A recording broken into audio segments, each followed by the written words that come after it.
สวัสดีค่ะยินดีต้อนรับเข้าสู่ช่องโปจกสรัม Halo guys, selamat datang kembali di Pojok Seram. Hari ini masih lanjutan film Curse Code episode 3 dan 4. Buat teman-teman yang belum nonton episode 1 dan 2, link ada di atas ya. Ayo kita mulai.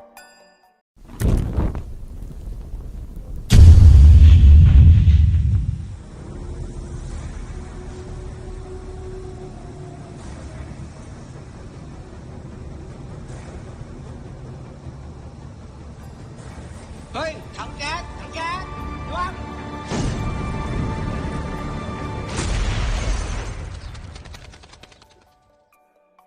Lanjutannya, security yang bersama Day saat kecelakaan sayangnya tidak terselamatkan dan Ek menyempatkan diri untuk melayat ke rumah duka.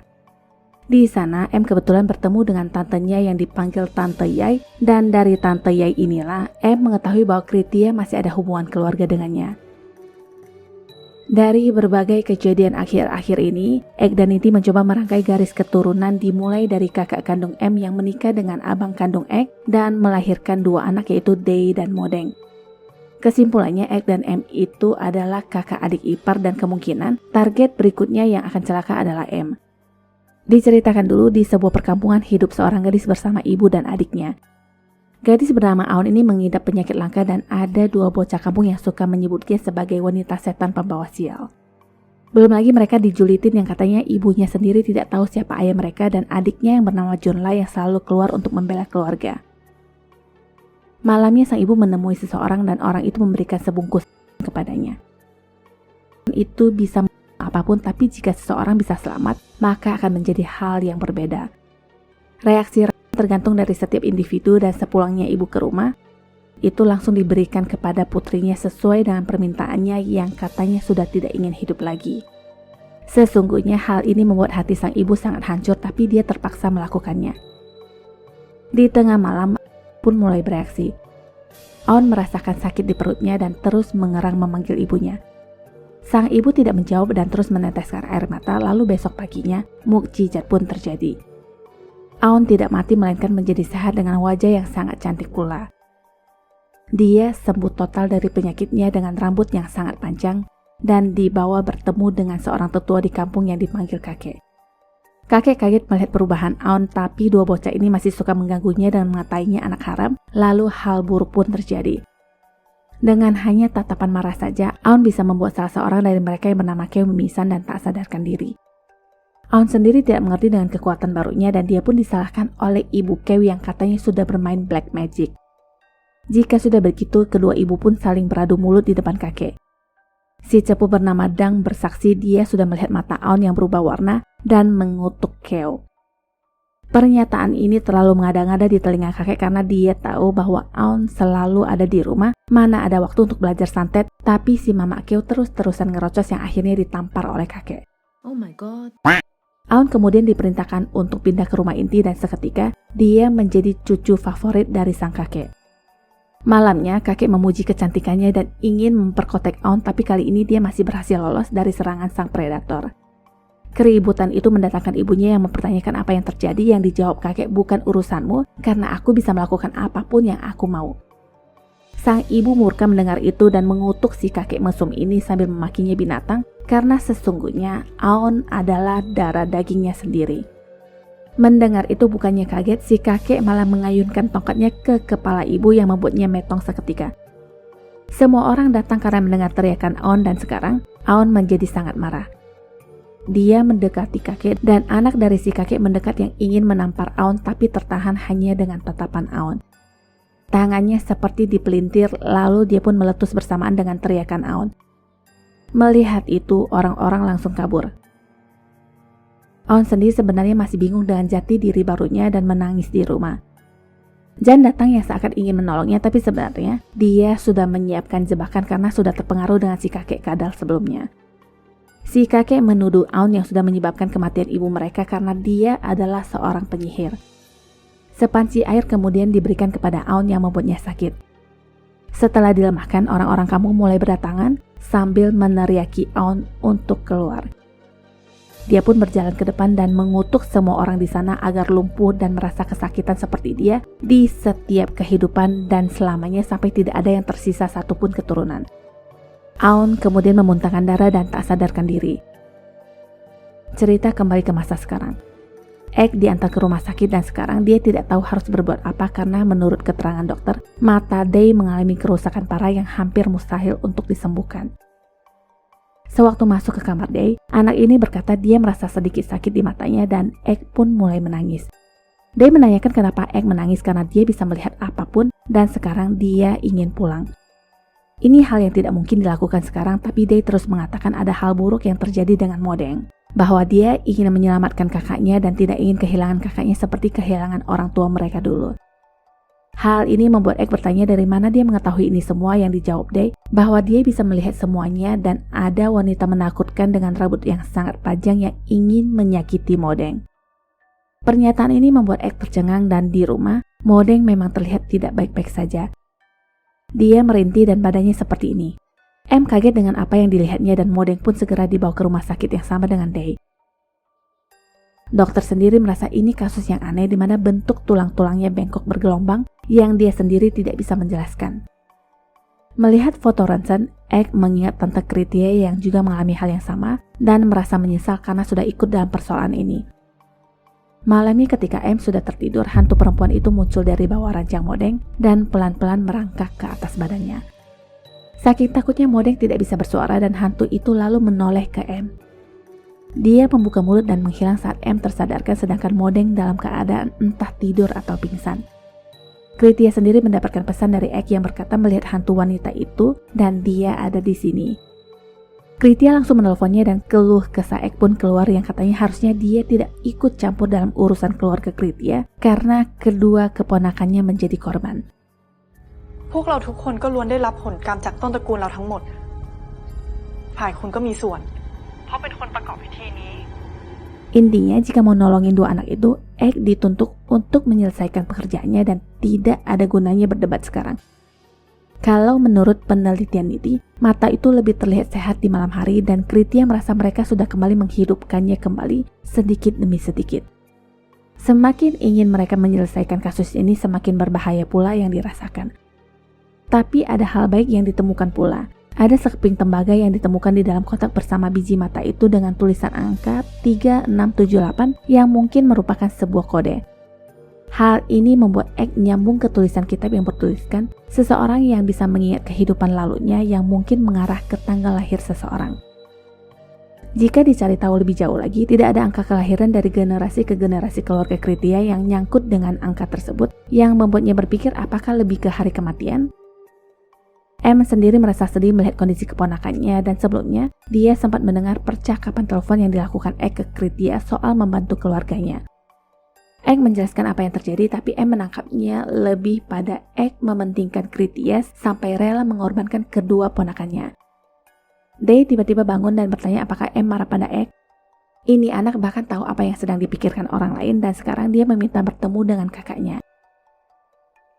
Day benar-benar terlihat seperti anak normal yang beraktivitas dan bisa melihat dengan jelas.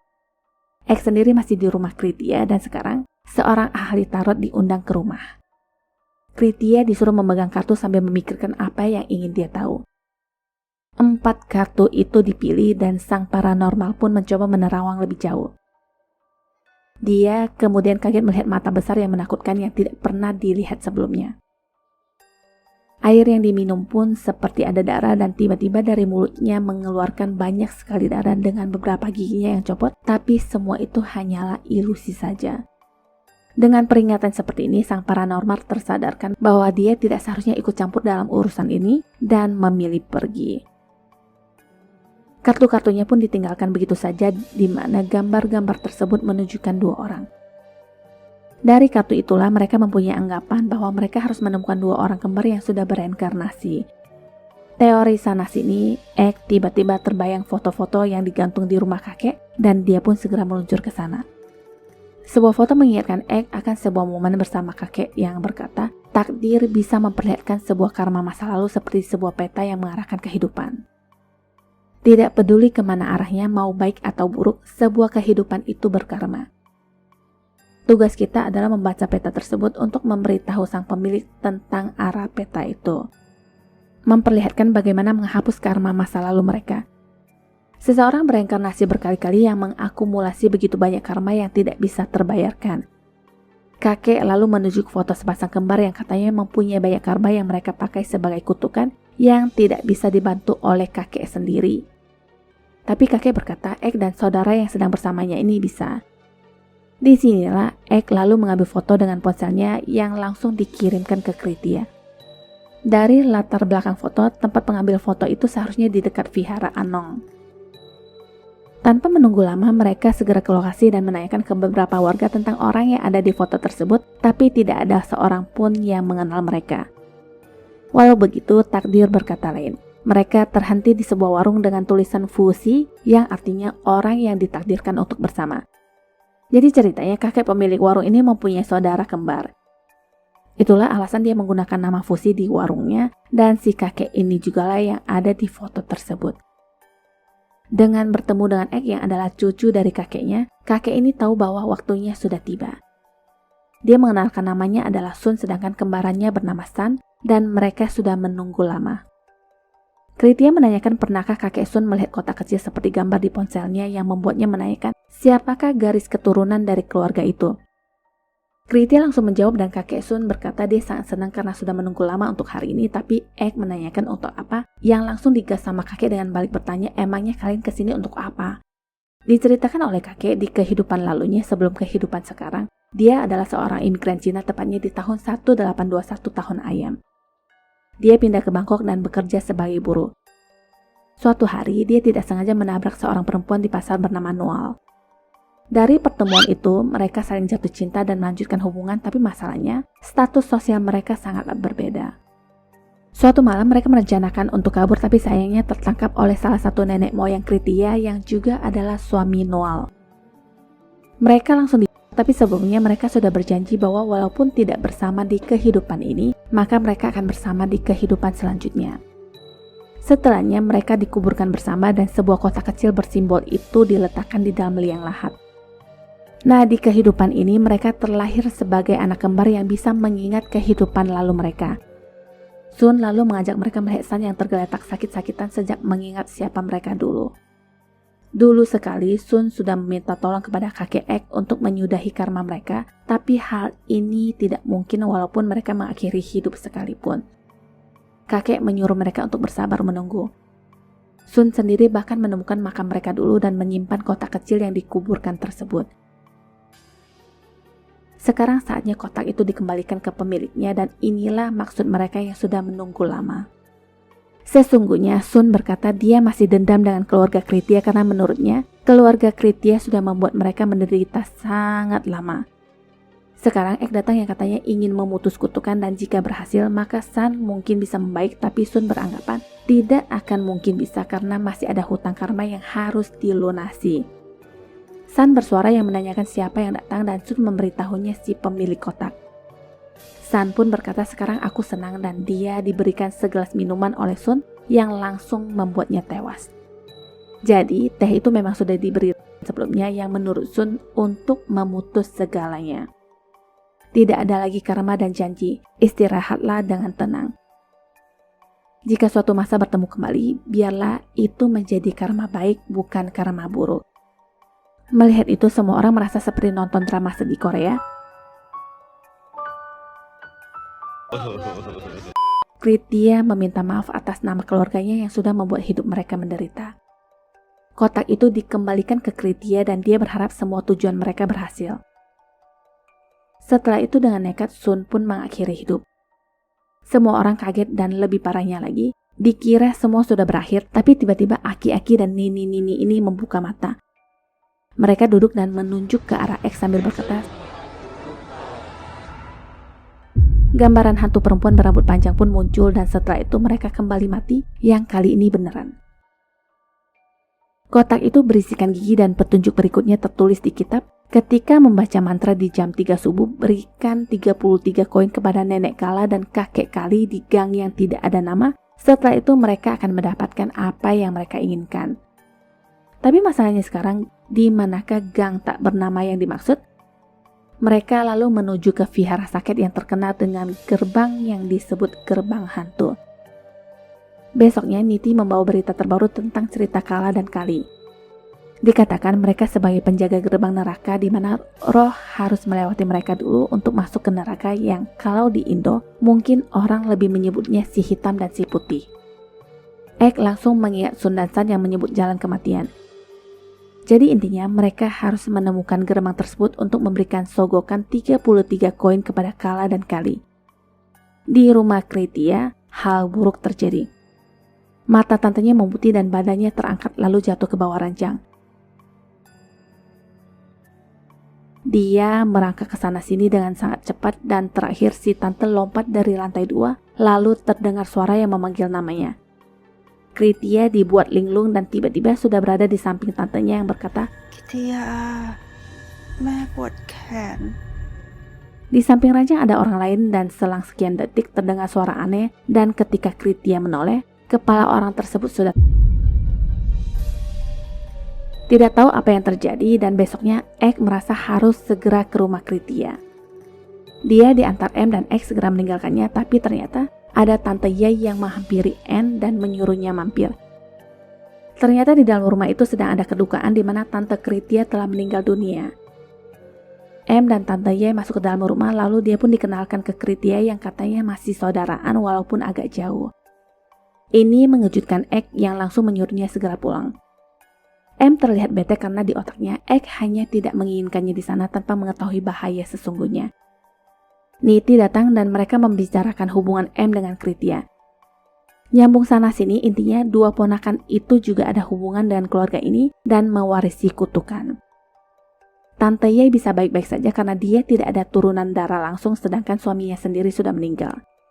Jika diurut-urutkan lagi, sudah sangat pasti bahwa kutukan itu akan segera menyasar ke M.